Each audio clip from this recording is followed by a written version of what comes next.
Alright, in today's episode, we're going to be doing a remix of the Red Velvet Dirty Sprite, and we're going to be doing a Red Velvet Dirty Dr. Pepper. You guys blew up the comments and you smashed that like button like crazy in the last Red Velvet video. So looking through the comments, a lot of you guys were agreeing with the Dr. Pepper substitute instead of Sprite. So we're going to be doing that today. Let's do it. So in this one, we're going to be doing a 24-ounce cup instead because I'm going to be consuming this one. So go ahead, you guys can actually talk crap about how much syrup I'm actually putting in this one because it is for me. So for this size cup, I'm going to be bumping up the measurements just a tad bit so I can level out all of the ingredients that we got to put in. Now in this one, I switched it up a little bit because we are using a darker soda. I wanted to switch it up to the toasted marshmallow. Now, you guys don't have to do that. You guys can do the original recipe like I did in the other video. But let's just see how this one turns out. I'm still going to be adding white chocolate sauce to the creamer in this one and to the cup as well. You know, I got a little bit happy on this one guys. I like white chocolate. Who doesn't like it? But if you don't, it's okay. And crazy enough, I've had a few people come up to the shop and ask me how to actually use that 3-speed hand frother that I do in the video. So I just wanted to show you here real quick. It's super simple, guys, okay? You hit the button one time for speed 1,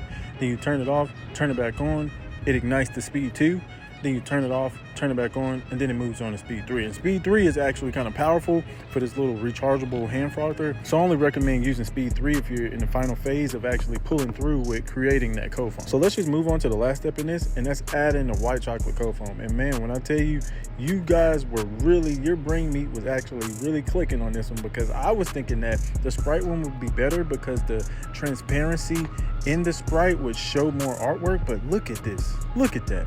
It still came through so elegantly that I was just amazed that you guys really got my back when it comes to these drinks, and I appreciate you guys. So if it was up to me, I would go ahead and put a vote in for the Sprite one, but that's just me. I like Sprite. If you guys like the Dirty Dr. Pepper version of it more after you try it, let me know in the comments. See you on the next episode.